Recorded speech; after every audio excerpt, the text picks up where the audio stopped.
Welcome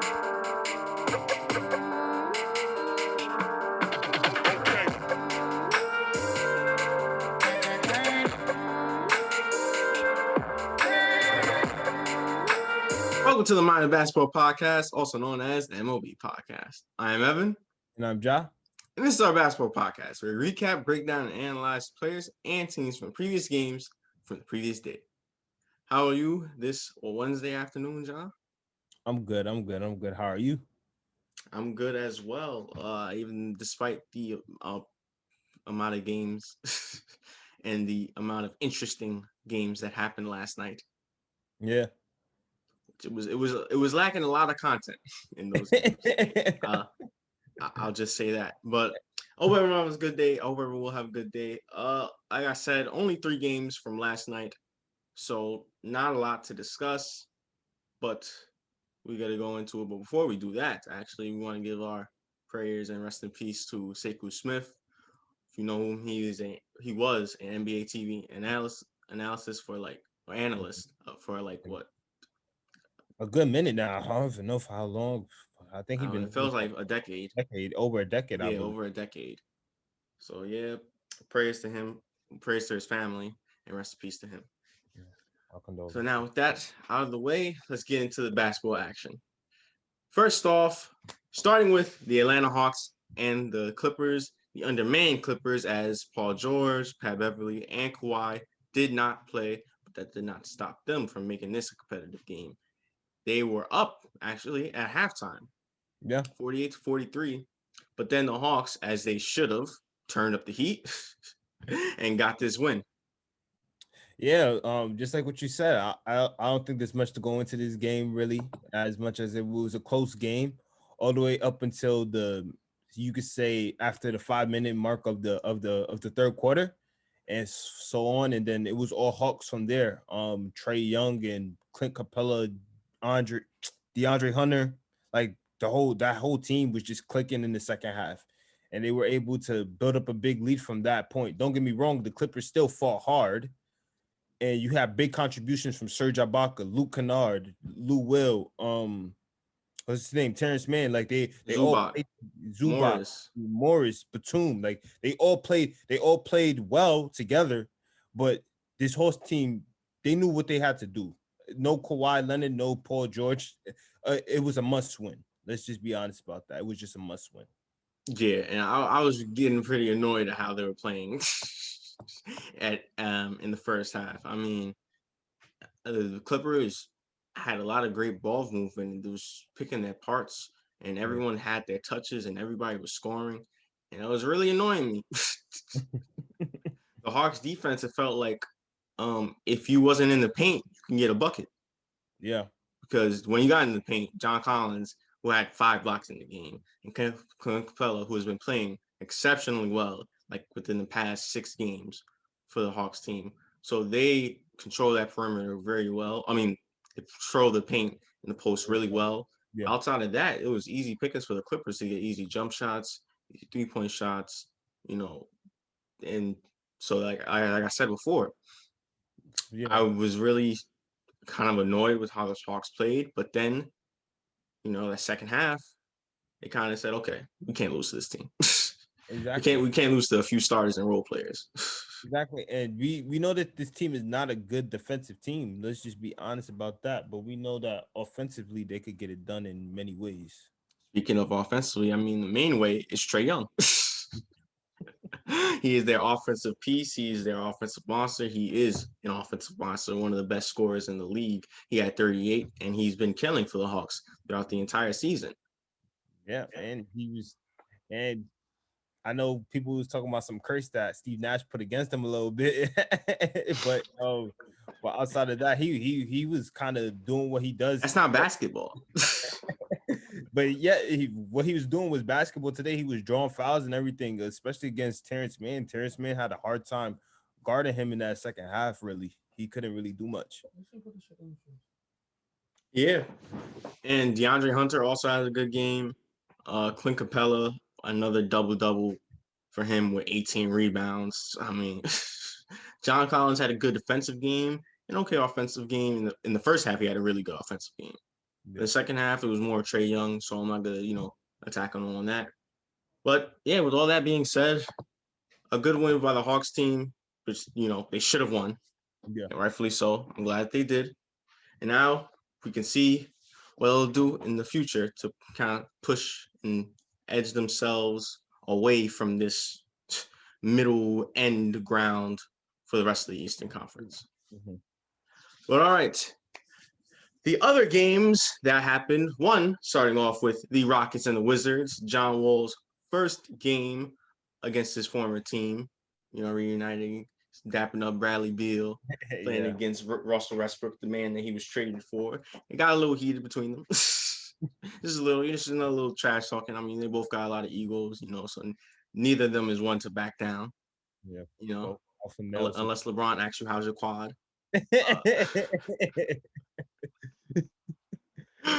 But yeah, pretty much what you expect from how the Wizards play. I mean, better defense, but I would contribute it more to that the Rockets really just couldn't hit their shots a lot in that third quarter. I think it was a lot of sloppy basketball in that third quarter. Yeah. Mm-hmm. But they weren't the only one that couldn't hit their shots, as the Wizards only made. Hold on, let me just check real quick one more time. They only made 5 threes. They were 5 for 26. Now, the Rockets didn't do that great in terms of 3-point field goal percentage, but they made 13. 12. They made 12 3-pointers, and it was 12-37, and that's not a good 3-point field goal percentage when the other team is just even worse than you are from 3. I guess that's a win for you. Yeah, exactly. You just said it all right there analytically and what happened within specific points to the game, within the quarter.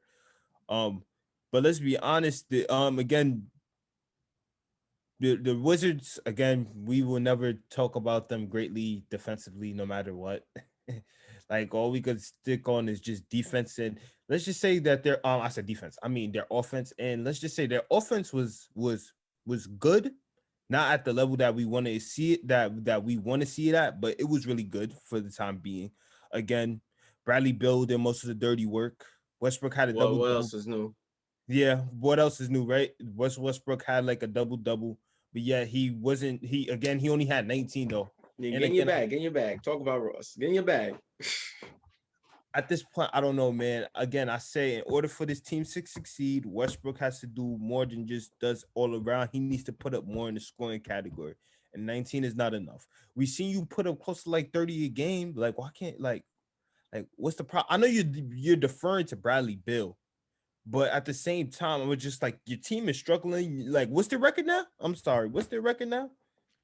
The Washington Wizards record is now 3-10. 3 games, 3 to 10 games. Like LeBron's finals record.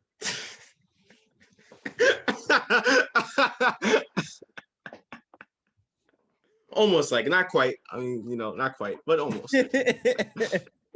But yeah, I'm just like, you are a superstar, future Hall of Famer, a dude who has a high impact on every team you have been on.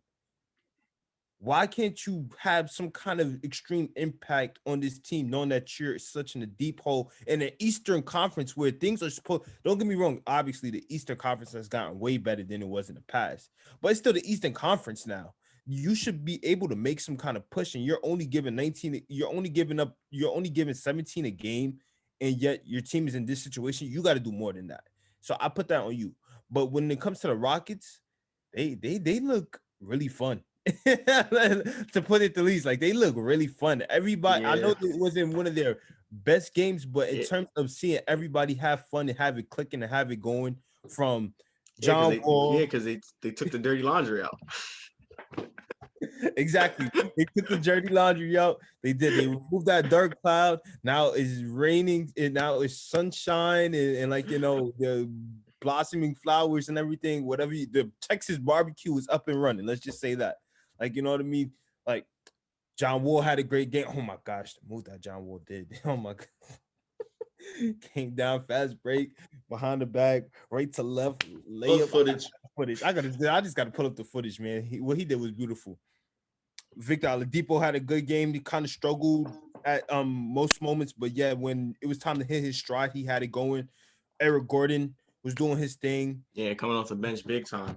I said Daniel House. Well, Daniel House made a return, and DeMarcus Cousins. Look, man, I'm happy to see him back. No technical fouls, and he's playing more minutes, and he's staying in the game, and he's balling. He's probably not at that level yet, but he's starting to get to that more of that progression of the Cousins of old. You know what I mean? So, and they took off in that fourth quarter. One on a massacre in that fourth quarter. Played with energy, high octane. They just look good. Yep, I'm glad to see that Cousins is playing well now. I believe the other night he had like 20, 27, I think. 28, Yeah. 15. The other night he had that. Now last night, he had 19 and 11, hit 4 3-pointers. I love to see it. I love to see that he's back, or at least trying to get back into that rhythm. Even if he's even half of what he used to be, that is good enough. Exactly. And I'm and look at this, and with this Rockets team, even if they don't make the playoffs, because the West being still stacked like always, they're still a fun team to watch. And you would like to see what Coach Silas does with this team and how he goes with coaching them.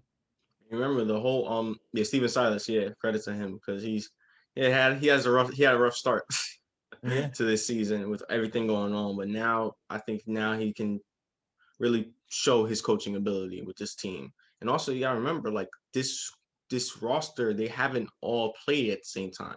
Wood was out last night. yeah. When John Wall just came back, Oladipo just got on the team. So we haven't seen them fully healthy playing. Exactly. And I But think it would be fun to watch. yeah, but that fourth quarter showed something though. Mm-hmm. It showed something big time. Yep. A great win by this Rockets team, now currently on a 3-game winning streak. Yeah. Now, from a 3-game winning streak to the longest active winning streak in the NBA, of course, the Utah Jazz, who was on an 8-game winning streak, hosting the New York Knicks. And surprisingly, you would think that the Jazz would have this, easily, convincingly. That wasn't the story in the first half. The first half, Doc Rivers' son, Austin Rivers, had it going. He couldn't stop. He couldn't be stopped. I mean, he couldn't miss. Literally, he could not miss. He was 10 for 10. He didn't miss a shot. 25 points in the first half, 10 for 10. That helped the Knicks get out to a pretty early, comfortable lead against this Jazz team. Yeah. But the Knicks forgot that there was another half. And the Jazz didn't. Yeah. And they played like they had to, they was the one like they had to put their foot on the pedal and keep it going. They played down, but they kept coming back in. Mike Conley was a big factor in that third quarter. Rudy Gobert was getting offensive rebound. It was kind of annoying as a Knicks fan. Royce O'Neal had a good game. That third quarter was really big for them, and they got within one. They was down by one at the end. And then in that fourth quarter, the Knicks could not buy a bucket. Emmanuel quickly struggled offensively. Randall struggled offensively. Bad shots, turnovers, second chances for the Jazz, ball movement for the Jazz, even just errant passes and missed passes. It felt like everything was going the Jazz way. Yeah. They got out to a 10-0 run and then extended that and was able to close out this game and beat this Knicks team. Yeah. Just like what you said, that when it came to the Knicks, the bright light was Austin Rivers. He looked better than Doc. So and he was doing vibes. And as a result, it gave the Knicks energy and life. But then we was also talking about it, how the fact how Thibodeau did a bad thing by not playing him for that third quarter, like putting him in at the end. You can't do that. He's that person in which you just don't know if he's going to be able to get back onto that hot streak if you leave him and let him cool down during that time, which is a mistake on him. But I feel like that's what he's a good coach, and great coaches make mistakes like that. So Yeah, real quick to clarify what if anybody's confused, Austin Rivers was out for mostly the entire third quarter. And that's when the Jazz made their comeback push and got really close to the Knicks to taking the lead. I mean, they were within 4, they were within 3. Yeah. And then like towards the end with like 3 minutes left, then Austin Rivers came in. And with a player like Austin Rivers, we was talking about, like you just said, he can't just, rest and still have that streak on him. No, you can't. That's too much. You cooled him down now. Now it's too late. So then he missed his next 4 shots. He was 0 for 4 for the rest of the game after the first half because he had cooled down. Yeah. You just can't do that. But yet, great coaches, everyone makes mistakes in life, and a great coach like Thibodeau, he just made a mistake. He's gonna learn from it quickly. But let's talk about the Jazz. When they were down, you could see how they were playing more of an inside game. They were trying to get to the rim and get their shots and get their buckets off of mid-range area to the paint area. And it worked well for them. They were converting, and it went in their way. But the moment, again, that third quarter situation hit, they disciplined defensively, and as a result, they started to play from the inside to the outside game. Now they started to move the ball. They started to pick and choose their spots, and as a result, they started hitting more threes, more outside shots, and everything. And that's how I felt like they were able to build up that lead, along with the same things that you just said, but also adding on to the fact that they did have it raining from the 3-point in that second half. Yep, and this Jazz team continued to impress me more and more. I see them. Like I said, their last loss was against the Knicks after being up 18. And then the Knicks just came back off of Austin Rivers, coincidentally, in that fourth quarter. And now they've been winning in a variety of ways. They were down against this Knicks team, was sloppy, couldn't really, stagnant, couldn't really move the ball around. Then the second half hit, and they just a different team. Exactly. So I've been really impressed with how this Jazz team is playing. And now they are currently on a 9-game winning streak. Like I said earlier, the longest active winning streak in the NBA right now. All right. It's prediction time for tonight's set of games. So rapid fire, like we usually do, John. Let's get into it. Let's get it. All right. Pacers or the Hornets? Pacers. I go with the Hornets. Pistons or the Cavs? Cavs. Kings or the Magic? 2 sad teams. I got the Kings. I got the Kings, I guess.